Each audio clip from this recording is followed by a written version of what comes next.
going forward after this game?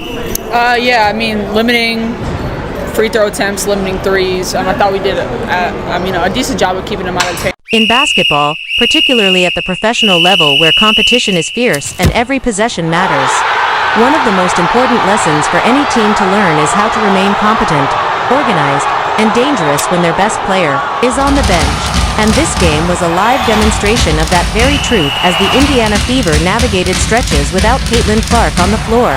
A process that not only tests their resilience, but also teaches them how to build confidence in their own collective identity outside of Clark's star power. Because while Clark is arguably the most transcendent player the WNBA has seen enter the league in years, and her presence raises the ceiling of this Fever team to championship aspirations, the sustainability of their growth and potential hinges upon their ability to compete even when she is resting. And in this game you could see flashes of them figuring it out, learning to win without leaning entirely on her, which in the long run could make this Indiana Fever team not just good, but truly unstoppable, because they have plenty of talented pieces, an emerging core, and a roster that when clicking should be able to contend with anyone, as evidenced by the fact that earlier in the season they narrowly lost by only 2 points to the defending champions, despite struggling in their first 2 games, showing us that their trajectory is upward and that this team, with Clark and their full arsenal of players operating at their best, has no excuse not to dream of a championship, the only thing separating them from that level being consistent execution and the ability to translate their flashes of brilliance into sustained performance. And so, before diving deep into the breakdown of plays, it is important to underline that what fans saw in this contest was not just about a single game, but about the Fever developing habits, learning the rhythm of trusting secondary players, and most importantly, building an identity where even role players become impactful contributors under pressure. Right from the tip, the Fever showed energy, with Sydney Colson starting things off with a steal and a transition layup that immediately set the tone of running the floor, pushing the pace, and competing with intensity. And even though Colson has often been criticized for overhandling the ball or looking out of place when given too much responsibility, in this game her role was simplified because of how much Kelsey Mitchell and Ari McDonald handled playmaking duties, allowing Colson to thrive as an energy defender and opportunistic scorer rather than being forced into uncomfortable situations. And that subtle adjustment of role usage is exactly what makes a team click, because basketball is not only about raw talent but about using players in ways that maximize their strengths while minimizing their weaknesses.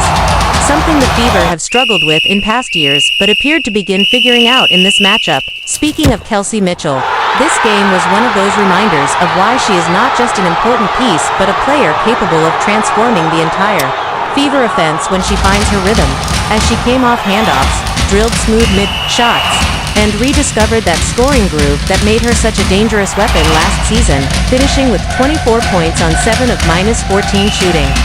Playing with control, decisiveness, and confidence that elevated the team around her. Because when Mitchell is locked in, the Fever look 10 times more dangerous, and even without Clark, they become competitive enough to steal games. Which is exactly what championship-level teams need from their veterans' dependability when the star rests. The defense, however, remained a concern, particularly the interior defense, which at times looked shaky, allowing easy layups and misrotations. But the crucial thing about this game was that the offense outweighed the defensive lapses, and when the Fever play at that offensive level, they can get away with stretches of poor interior defense. Though for them to truly compete deep in the playoffs, improvement in this area will be non-negotiable. Still, this offensive fluidity without Caitlin Clark was encouraging because with her back in the lineup, games like this could easily turn into 30-point blowouts, demonstrating how close this Fever team is to unleashing its full power. A large part of that offensive flow came from Ari McDonald, whose presence on the court gave the Fever something they had been missing: a true point guard with poise, IQ, and the ability to make the right reads consistently, because in possession after possession she calmly attacked the paint without forcing bad shots, kicked the ball out to shooters, and displayed an awareness that both stabilized the team and energized them. Whether it was a simple corner pass leading to a Kelsey Mitchell 3, or collapsing the defense and kicking to Damiris Dantas for an open 3, McDonald's fingerprints were all over the improvement in Fever ball movement, and she combined that with hustle plays on defense, grabbing steals, pushing in transition, and even drawing a huge charge. proving that she is not just auditioning 4 minutes but actively making a case that she deserves a permanent roster spot, which has led fans to wonder if Indiana should consider making space for her by moving off of a player like Brianna Turner, who has struggled to fit into this system. And while roster mechanics and contracts complicate things, the sentiment is Claire McDonald fits the Fever style better, and her tenacity on both ends makes her invaluable, especially for a team trying to cement a defensive identity.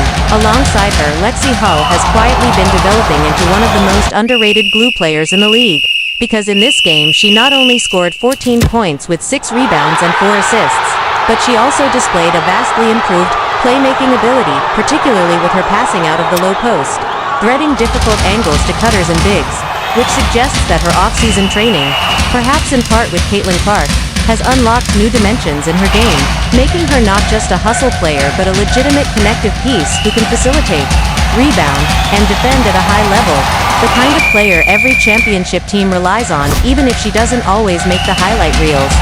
And her effort plays like diving for loose balls, taking contact, or setting up teammates with unselfish passes are exactly what makes the Fever more than just a star plus role players team, because Hull, McDonald, and others are showing they can be impactful in their own right. Of course, the Mystics deserve recognition for keeping the game competitive, with players like Sonia Citron flashing her potential, hitting pure mid-range shots, drilling threes, and showing poise beyond her years, which has many analysts convinced that she could eventually be one of the breakout stars of the league, perhaps even surpassing her college contemporary Paige Butte in long-term impact, because Citron combines size, strength, and composure in a way that already makes her difficult to guard.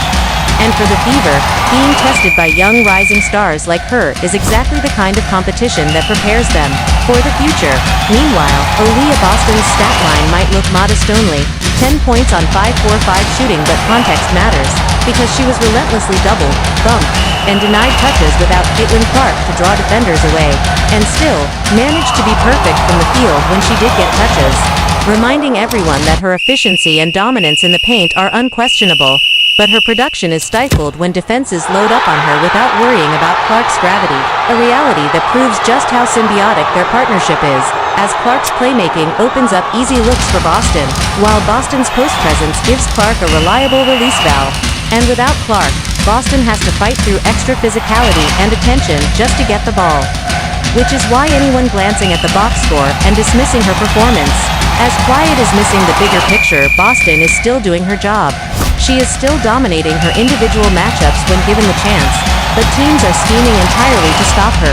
And yet she fights through, sets screens, rebounds, and defends, proving that her value extends far beyond scoring. Back to Mitchell, her attacking mindset was crucial, getting to the rim with confidence, finishing strong, and showcasing the version of herself that the Fever desperately need, night after night, because her energy, leadership, and refusal to get bogged down in off-court noise make her a model veteran presence. And even though she has historically been a slow starter each season, this performance felt like a turning point, a reminder that once she finds her rhythm, she can carry the offense during non-Clark minutes and make the Fever a threat even without their superstar, something that is absolutely necessary for postseason success. Beyond individual performances, what stood out in this game was the Fever's mentality, the willingness of players like McDonald to sacrifice their body for charges, the persistence of Hull to make gritty plays, the resurgence of Mitchell as a scorer, and the overall sense that the team is starting to gel, starting to trust each other, and starting to build a collective confidence that will only grow once Clark is back. Because if they can sustain this identity where role players thrive, veterans lead, and the team doesn't collapse without their star, they will be in the conversation not just for playoff contention but eventually for a championship run. The Fever have the rare gift of unprecedented media attention for a WNBA franchise, thanks largely to Clark, but that spotlight is also an opportunity for players like McDonald, Hull, and others to showcase. I thought we did a decent job of keeping them out of the paint, but it was because they got so many threes. So being able to keep people in front, not having to be in a constant. In this game, one of the standout performances came from Sonia Citron, who has been steadily proving herself throughout the season. She is an impressive rookie prospect with a great deal of potential, but unfortunately she has not received as much media attention as players like Caitlin Clark or Paige Butte. Of course, no one in women's basketball deserves the same level of coverage as Caitlin Clark right now, given her generational impact. But Citron certainly deserves to be talked about in the same breath as Butgers. ESPN has devoted significant airtime to Paige, yet someone like Sonia Citron is often overlooked despite her talent and growth. She has a calm confidence on the floor, and in many ways, her upside looks even greater than Butgers. What she still needs is refinement in her offensive identity. Right now, her game feels spread across multiple directions. She take catch-and-shoot threes, cut backdoor, or float around as a secondary option. The next step for her development is to establish a go-to scoring package, something that she can rely on possession after possession. If she can craft a signature move or shot that becomes her bread and butter, she has the potential to consistently score 20 points per game. Once that happens, she could easily blossom into a star who thrives in the WNBA. For now, she plays within a role. But the key for her future stardom is learning to break out of that limited system and take control of games more assertively.